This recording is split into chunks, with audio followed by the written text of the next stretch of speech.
हे आहे DS news network. आपण पाहत आहात आपली बातमी आपला आवाज. नमस्कार, मी दिनकर शिंदे. आपण पाहताय DS न्यूज. तुमचं मत माझं मत मध्ये आपलं स्वागत. मित्रांनो, महाराष्ट्रामध्ये मराठा समाजाच्या आरक्षणाचा प्रश्न हा चव्हाट्यावर आलेला आहे आणि त्यासोबतच ओबीसी समाजानं मराठा समाजाला आरक्षण द्या परंतु ओबीसी मधून देऊ नका अशी भूमिका या ठिकाणी घेतलेली आहे. आणि या संदर्भात नेमकं महाराष्ट्रातल्या जनतेला काय वाटतं, मराठा समाज आणि ओबीसी समाजाला काय वाटतं, ही प्रतिक्रिया जाणून घेण्यासाठी आपण आज कायदेतज्ञ असलेले सामाजिक कार्यकर्ते आणि सत्यशोधक समाज चळवळीचे सचिव असलेले ॲडव्होकेट सुभाष निकम यांना आपण आपल्या स्टुडिओमध्ये आज निमंत्रित केलेले आहे. त्यांच्याशी आपण चर्चा करणार आहोत. त्यांच्याकडून सुद्धा आपण अनेक प्रश्नांची उत्तरं या ठिकाणी जाणून घेणार आहोत. आपण पूर्ण मुलाखत होईपर्यंत कुठेही जाऊ नका. नमस्कार वकील सर. नमस्कार वकील साहेब, आमच्या स्टुडिओमध्ये एक तर तुमचं स्वागत आहे, परंतु महाराष्ट्रामध्ये आज मराठा समाजाच्या आरक्षणाचा जो प्रश्न आहे तो मनोज जरांगे पाटील यांच्या माध्यमातून पुन्हा एकदा चव्हाट्यावर आलेला आहे.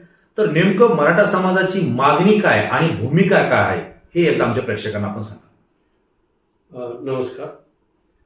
मराठा समाजाची मागणी ही आहे की आम्हाला कुणबी प्रमाणपत्र म्हणून सगळ्यांना द्यावं महाराष्ट्रामध्ये मराठा समाजाला. आणि यापूर्वीचा आरक्षणाचा विषय होता, तो पूर्वीच्या सरकारनं वाढवून वगैरे दिला होता, तो न्यायालयात टिकला नाही.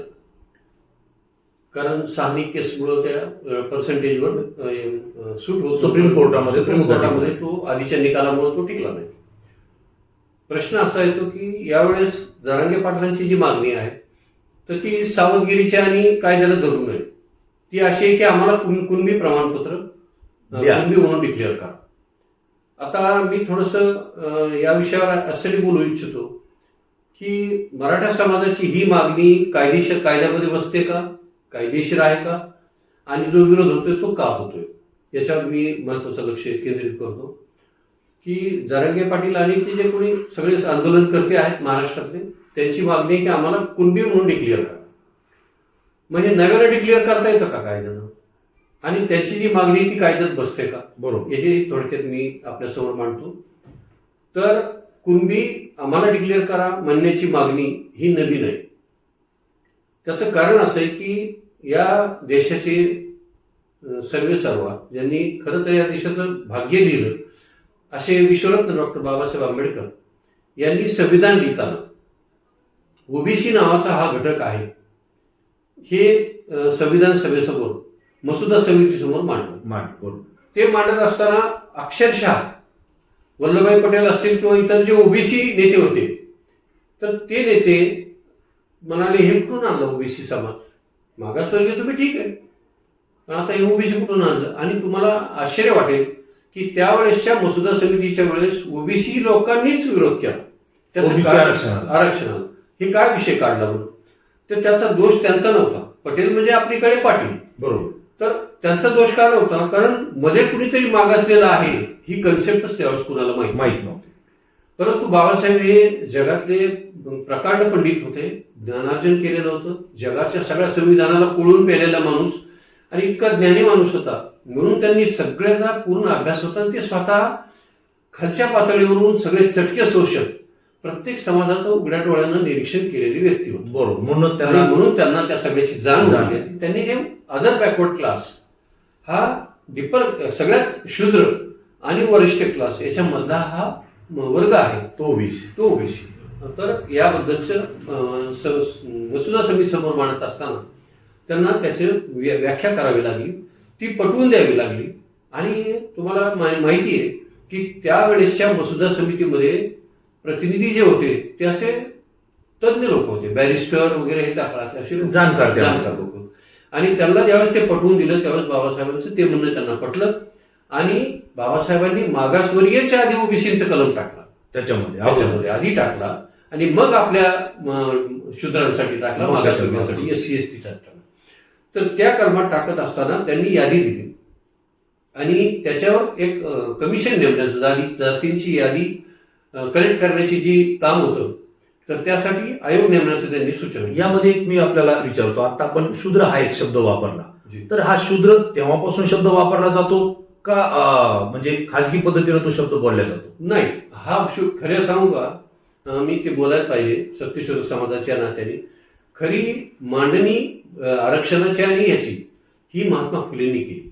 अच्छा. त्यांच्या शब्दामध्ये शूद्र अतिशूद्र, शूद्र म्हणजे मराठ्यापासून ओबीसी वगैरे पर्यंत शूद्र आणि अतिशूद्र म्हणजे मागासलेले, सध्या आपण जे SC ST कॅटेगरी म्हणतो ते.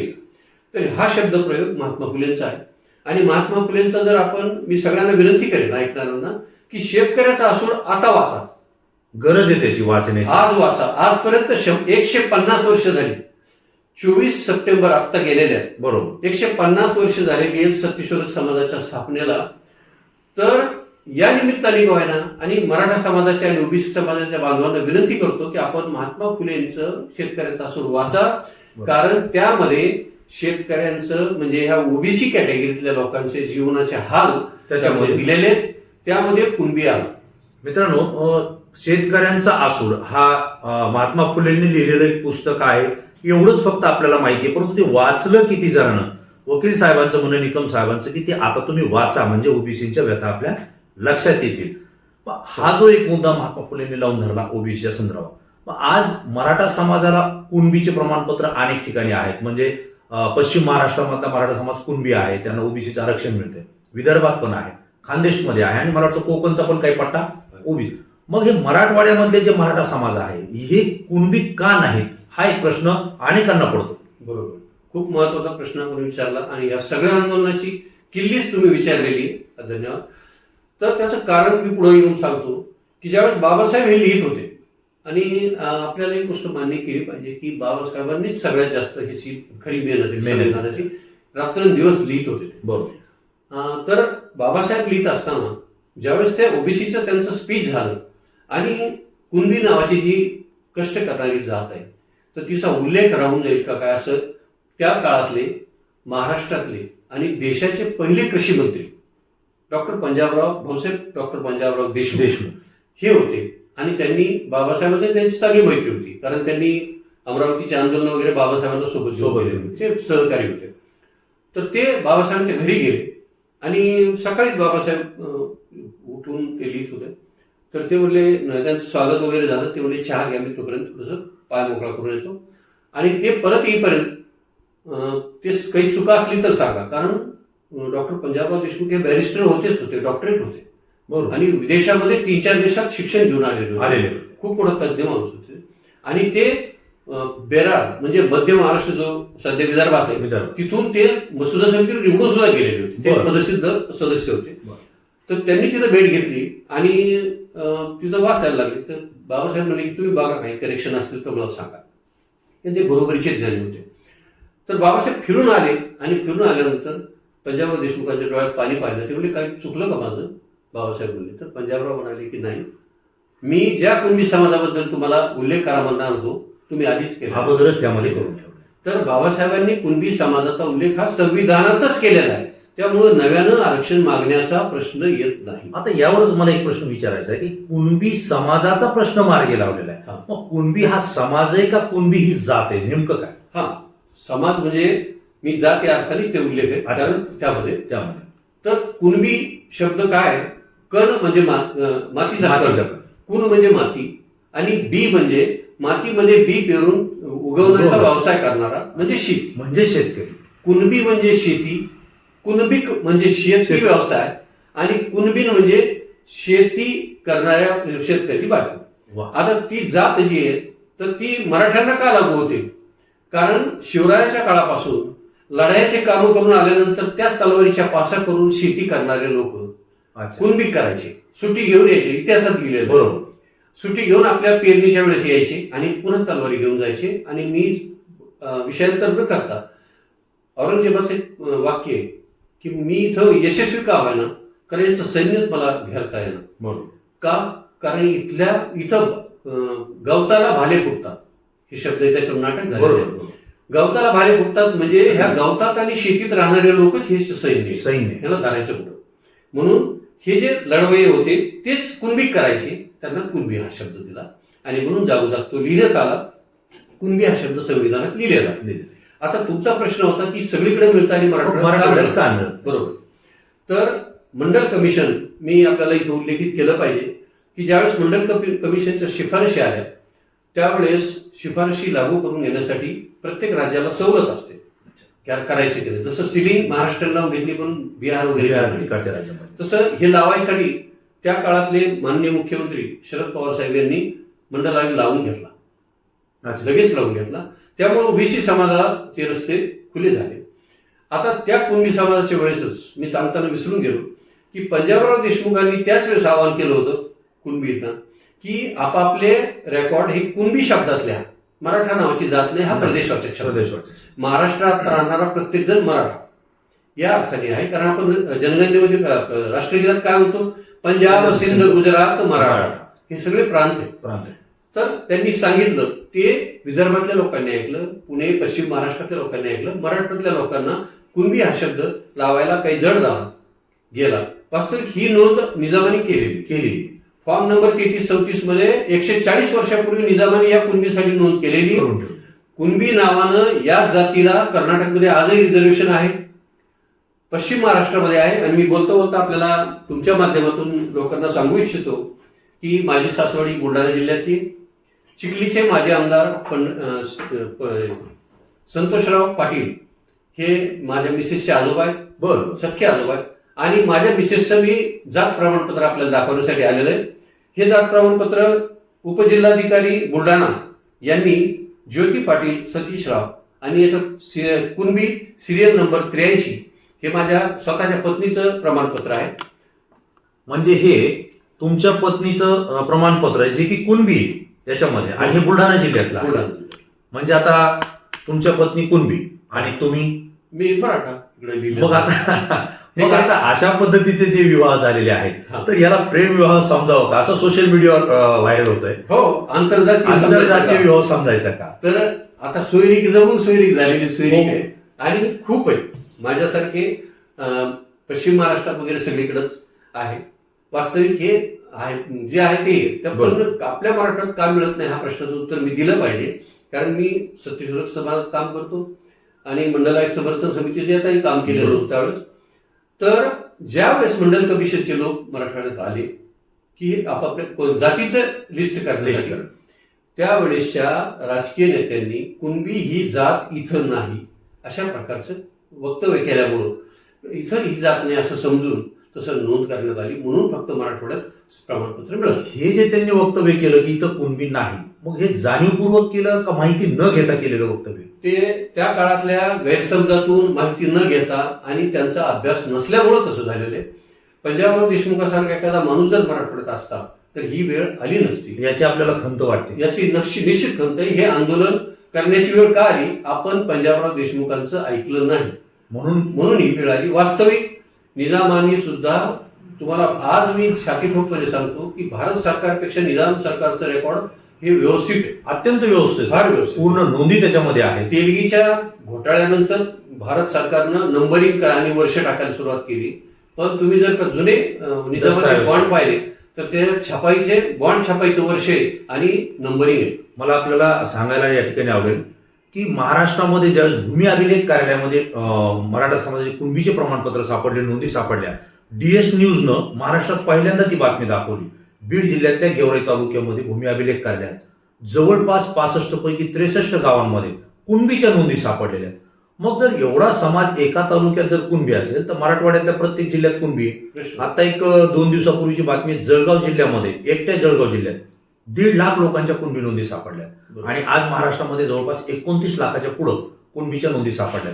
मग मराठवाड्यामध्ये कुणबीच्या नोंदी असताना मराठवाड्यातला मराठा हा कुणबी जाहीर करायला सरकारला अडचण काय आहे आजपर्यंत? तर सरकारला अडचण नाही, परंतु एक गोष्ट कायद्याची माहिती सांगितली पाहिजे की मुळात केंद्र सरकारनं 1-1.5 वर्षापूर्वी राज्याचे बरेच अधिकार ह्या आरक्षणाबद्दलचे काढून घेतले आणि कुठलाही, आता मागच्या वेळेस आपण पाहिलं असेल की मराठ्यांचं जे काही रिझर्वेशन होतं ते न्यायालयानं रद्द केलं का? सुप्रीम कोर्टात. कारण की आपण कायद्यात बसून ते काम केलं नाही, त्या टिकलं नाही, किंवा काय असेल ते प्रयत्न झाले नाही म्हणा, काय असतील तर ते कमी पडलं. म्हणून कायदेशीर बाबीमधून तुम्हाला जावं लागेल. या नोंदींचा सगळा रिपोर्ट, यासाठी तुम्हाला मागासवर्गीय आयोगाची स्थापना होणं आवश्यक आहे. आंदोलन करणं वेगळं, मागण्या असणं वेगळं. मागण्या काही चुकीच्या नाही, कारण ती वेदना आहेच आहे. बरोबर. आणि ते सगळं रेकॉर्डवर आहे. प्रश्न असा आहे की कायदेशीर मार्गामध्ये बसून म्हणजे मागासवर्गीय आयोगाला हे पुरावे द्यावे लागतील बरोबर. किंवा जे जजेस इथं आले होते त्या न्यायमूर्तींच्या याला आयोगाची मान्यता देऊन त्याला मान्यता द्यावी लागते. आणि कुठलंही आरक्षण कसं मिळतं की या राज्याच्या मागासवर्गीय जर त्यांना ठरवायचं असेल मराठ्यांना तर कुणबी ठरवायचं असेल तर त्याच्या या आयोगाच्या रिपोर्टनुसार ती स्वीकृती करून केंद्र सरकारनं त्या लोकसभेमध्ये मान्यता घ्यावी लागते. त्याच्यावर राष्ट्रपतीची सही व्हावी लागते. ते संविधानाच्या सूची नंबर 9 मध्ये टाकावं लागेल.